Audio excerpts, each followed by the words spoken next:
Hello and welcome to The Extra Mile. I'm Linda Boudreau. Our guest today is Michelle DURAND PRIMEAUX. She is the founder and executive director of Tears to Treasures, which is a new nonprofit here in Acadiana.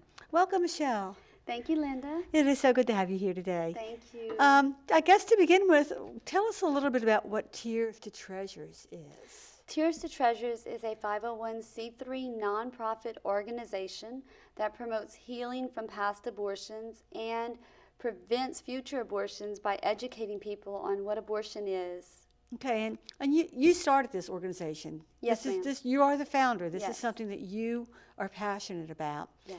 And I think that must be for some very specific reasons, huh? Yes, it is. First and foremost is the fact that I had an abortion when I was 14. It had just become legal a few years prior, and I found myself in an unplanned pregnancy. Didn't know what else to do. My older friend suggested I have an abortion. I had never heard the word before. She said it's an in and out procedure. Just go, and it's like having a tooth pulled. A lot of people have abortions. That's what you were told at 14. Mm-hmm. Okay, by a friend. I made the decision that I was doing it no matter what my parents felt. Okay. Even though I didn't know what it was. I didn't have any clue what an abortion was. You were so young, Michelle. 14 is young to make such a big decision. Yeah. But I thought I was a big, I You thought I were a was an big girl. adult. You were a big Yeah. girl. Yeah. Yeah. Okay. So that's what you did. that's what I did. I went to Baton Rouge, had an abortion at Delta Women's Clinic, and my life was never, ever the same after that when I left there. From that moment on. From that moment on, during the procedure, while I was crying because it hurt. And, I speak to teenagers a lot, and they always ask me, did it hurt? They want to know. Yes, it hurt. It hurt. Physically, it hurts. They're suctioning out a baby. Mm-hmm. It's painful. And the pain's not only physical, but it's in your heart because you feel a huge loss in your heart. You know that as a mother, God created us maternal and to bond, and you feel that loss. You feel that something's missing, something's taken out. And something has been taken Yes. out. So were you surprised at your own reaction at 14 or I not? really didn't. I made the decision, so I felt like I got to live with this. Like Yeah. so many women that I talked to. Yeah. Just be quiet because I chose to have the abortion. What right do I have to cry, to tell anyone? I'm too ashamed to tell anyone I've had an abortion. So I need to just suck it up. That's what she told me when I was crying on the abortion table. You need to suck it up. You're woman enough to have sex. You're woman enough to go through this. And so I just suppressed it. What we call now is suppressing it. When the memories come, we don't want to feel the pain. So we either start drinking, doing drugs, just whatever we go eat, whatever we feel like will help us get through that pain. That's what we'll do. Some girls cut their wrists, they burn themselves, all self-destruction, depression, suicide, a lot of risks that go along with abortion, and they're real. And this is maybe the piece of it that we don't really hear about too much. We hear the political and legal questions about whether or not we should have abortions, whether, women's choice versus right to life. But and beyond all that, there is the personal consequence, I guess, of whatever choice or decision you make. Is that what I hear you say? Oh, yeah. I mean, as when a girl or a woman finds herself in an unplanned pregnancy and her circumstances are not good, she's going to go either to a pregnancy center, pregnancy resource center, like over here in Lafayette, we have a women's center and we have a pregnancy center and clinic, which do free pregnancy tests, ultrasounds, and gives them information on abortion, the pill and the surgical procedures, as well as adoption and parenting. And they're there for them throughout the whole pregnancy. So they're either going to go to one of those places, or they're going to go to an abortion facility. And they're not going to be told all the consequences that could happen and what they're going to feel after an abortion. Okay, and so your feeling is that we should go to a pregnancy center. Yes, that's I where believe. women and girls should go. Absolutely. I was a counselor. I started there in 2001 in Houston, Texas. I was living there. I started as a counselor, and almost every woman that I counseled shared with me that she had had an abortion. And it was in my heart. I knew I had been healed from my abortion at this point. I'm 35 years old at that time. And I knew that they didn't have to suffer silently, that they could get help. But there was no group going on at the time. Yeah. So that's when I became trained, and I started doing a small group called Forgiven and Set Free. And during that time, a producer contacted the pregnancy center where I was at and wanted to make a movie with teenagers. She had an organization that trained teenagers to do the skill of like what y'all do here at AOC, filming and making movies. And she produced a movie called Holly's Story, which is my entire life story made into a movie. I do use that when I go into schools or churches, youth groups. They show the movie, and then I come up and say, I'm the real Holly. That was my story. Okay. That must be very powerful then, huh? Yes, it's a very powerful movie. It shows that you make the decision to have sex, the consequences come. You could end up pregnant, then you need to make another choice. What are you going to do? And you choose abortion. It shows, that the spiral downhill in relationships with her family, with her friends, with her boyfriend, just the devastating effects. And then she ends up coming to a group like we do here in Lafayette, Forgiven and Set Free, or healing a father's heart, and they can become healed. And so this is really about healing, am I right? Yes. It's not about kind of staying in the guilt and staying in the shame so much as it is about getting past it. Is it hard for people to even talk about the fact that they've had an abortion? Yes, very difficult. And even as they hear it on the radio or they see me on TV, I gave my testimony at the Walk for Life in Baton Rouge in January. They hear me and they can relate, and but it's hard for them to pick up that phone and call because they don't know who it is they're talking to. They need to be able to trust. Right. So the first step is them saying, I've had an abortion. I thought that I just had to feel this way. That's their punishment, but they don't have to feel that way. They don't have to stay that way. Feel that way? What is that way? What does it feel like? It's painful. They have guilt. They have shame. They have sexual problems. They have relationship problems. They might be addicted to drugs or alcohol. They've had multiple abortions, some of them. Maybe the result of a rape, but they just have a lot of shame and guilt. And those are the overwhelming feelings of shame and guilt. Yes. Okay. And that's why we don't talk about it. We talk about abortion rights, but we don't talk about how we deal with the feelings that come afterwards. Mm-hmm. Yeah, that's hush-hush. Yeah. And so when they do, the biggest thing that a woman feels is, if I were to sum it up, and from what I've heard from women, is this: I can't forgive myself. Every single woman will tell me that. I can't forgive myself. Okay. And the truth is, through the years of me hearing that and knowing what that felt like for many, many years before my healing, the truth is that is correct. They can't forgive. I couldn't forgive myself for my abortion, no matter how hard I tried. I had to let God heal me. Okay, I had to accept His forgiveness. How do you do that? Faith and trust Him. Well, those are easy to say. It's easy to say. Yeah. How do you get there? How do you get to faith and trust and healing from a place of shame and guilt and silence? Through His Word. We Okay. use a book called Forgiven and Set Free for the women, and Healing a Father's Heart for the men. Okay, and I want to talk about both of those. Okay. Okay, and these are organized groups. This is like a developed and established educational training program. Yes, it A is. support program. or Yes, it's something? a support group. Okay. It is strictly confidential. The first time they contact me, my phone number is on the website.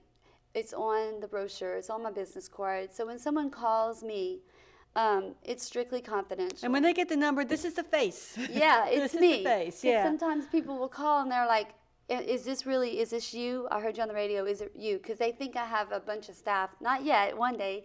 But, they think I have a lot of people and they don't know who they're talking to. Right. So I don't talk much over the phone with them. My goal is for them to meet with me at my office. We do have an office.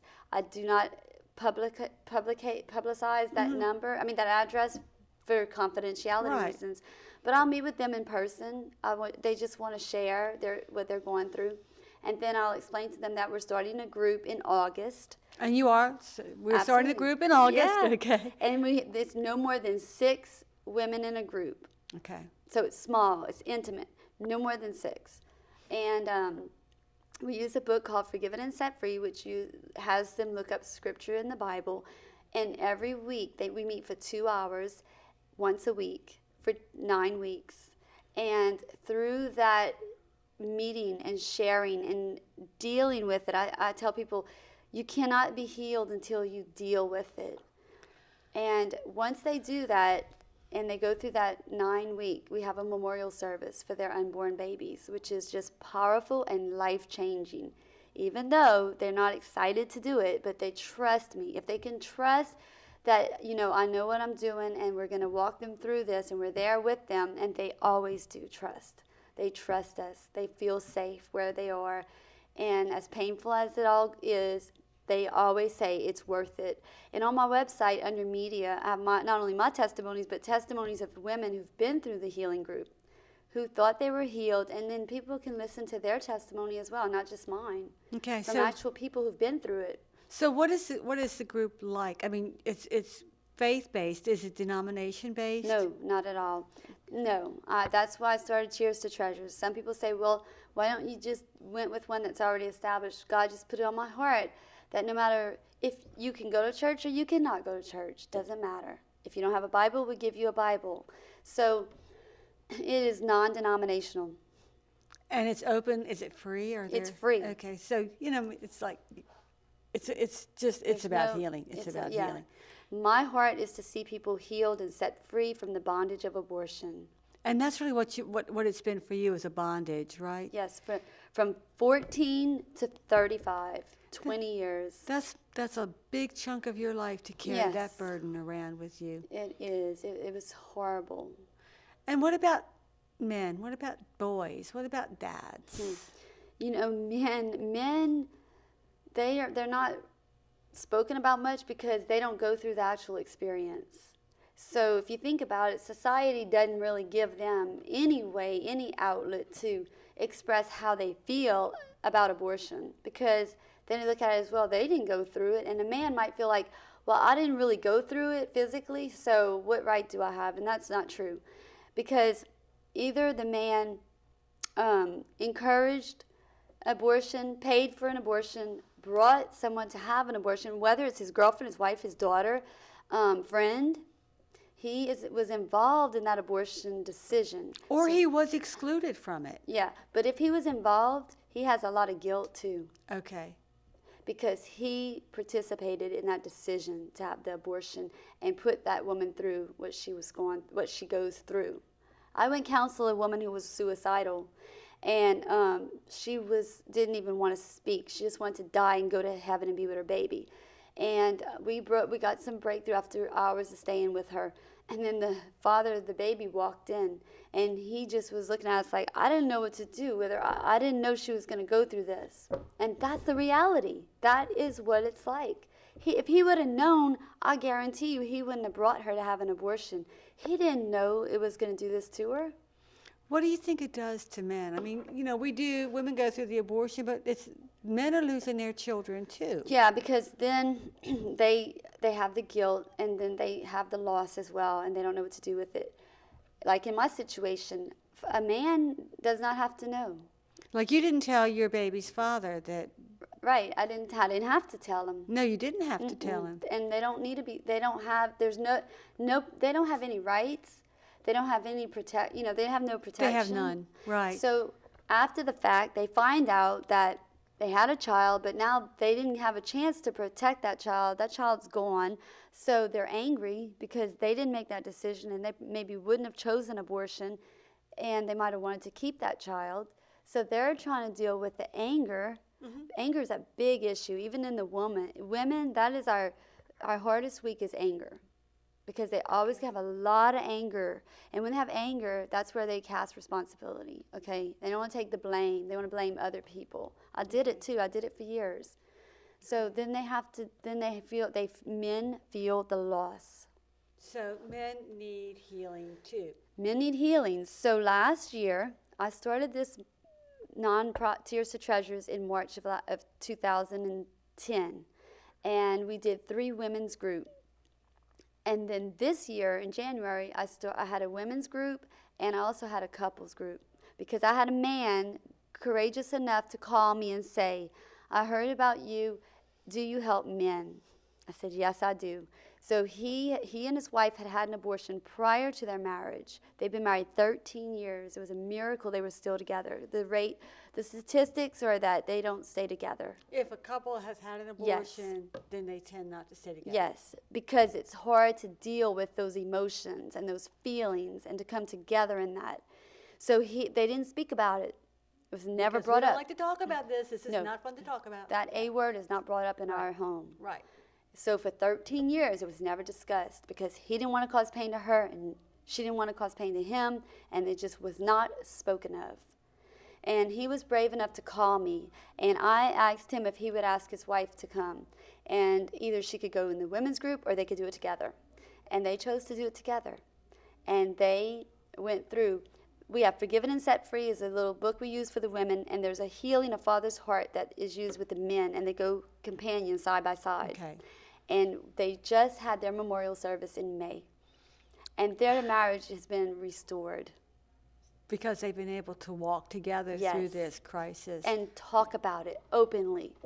Well, which I think is probably one of the biggest, well, as I'm listening to you talk, Michelle, I think one of the biggest challenges is to talk about it openly, non-judgmentally, and in a Exactly. non-blaming kind of way. Yes. You know, but just because if you judge and if you blame, you get stuck. Yeah. They each had to take their responsibility. for But what they couldn't did take, but or they couldn't didn't take do. the other person's. Exactly. And they can't keep blaming each No, other. you can't. You can't.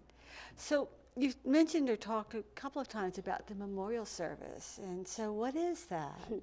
The memorial service is a special time that after they've gone through the Forgiven and Set Free or Healing a Father's Heart, and they've come to acceptance that, okay, my child is, when you have an abortion, and this is going to sound a little rough, but it's true. When you have an abortion, in your mind, you think of whatever you saw, whatever you see in the media, whatever horrible images you see, that's what's in your mind, okay? And the pain, it's painful. When you think of your abortion, it's just like a painful stabbing in your heart. If you hear the word abortion, it hurts so bad. Because you're like, I know this is what I did to my child or my children, and I cannot believe I did this.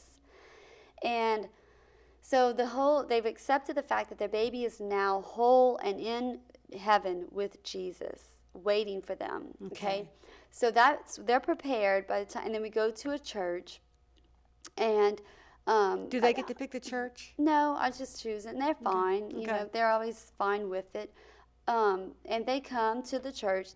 They're allowed to invite family if they want to. If the other participants agree, they have to all be okay with it.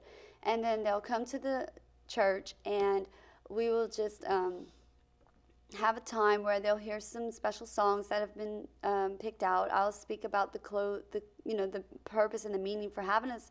The ceremony is to bring honor, dignity, and respect to their unborn babies. They have named their children by this point, and they've acknowledged that it was a boy or a girl. And that's a huge healing part of this. It's not an it anymore. It's not just a blob of tissue. It's a baby. It's their baby. They were a mother and a father. That's So the they're truth. giving form and identity. Yes. And by doing that, then you can let go. Yes, Is that exactly. it? And they have a little, whatever they choose, whatever they make, whatever they buy, that's a symbol of their baby, and they put it in the treasure chest. And I picked a treasure chest because all those tears that they've shed over all those weeks, they now come and they have a beautiful memory, which is their treasure in heaven. That's their baby. And they put it in the treasure box, and then I close it. They don't take that home.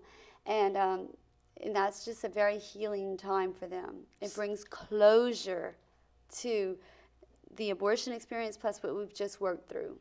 And I think, as I'm hearing you say, you close it and they don't take it home. They can leave all that Yes. there. At the altar. Okay, and just take the feelings of love and Yes. my baby's in Forgiveness. heaven waiting for me. Yes. Did you design this memorial service, or is this a part of the program that you teach? I didn't design it. It comes from, different organizations do it. I think maybe CareNet, just bigger organizations, Heartbeat International. Okay. And they might have come up with it. And so we each kind of do our own. Everyone does their own. In Texas, I used a casket. It was donated to me. I tried to get a casket here. I couldn't. And then someone said, we use a box. And I thought, a treasure chest. I think that's much better. Yeah. Much better than a casket. It was hard, too. yeah. Yeah, because there's something about the symbolism of the casket that is sort of unnerving. Like death, which Yeah. is what, it's just something that people are not comfortable with. That's true. So- That's true. Do you think abortion is ever okay? Do women ever do okay with it? I mean, you've Well- worked in this field a long time now. I know, and I have some who say to me, I'm fine. And I think they might feel like they're okay, but I think deep down in their heart, they've suppressed their feelings for so long, they're just numb. They're numb. I have women who just can't even cry, who haven't cried for years. Yeah. Yeah, and that's just from, you feel like just that suppression of all Yeah. all these feelings that they can't let out. A lot of times women who've had abortions, a lot of them have been sexually abused, molested, or physically abused. So there's a lot of deep hurt that is there before the abortion takes place.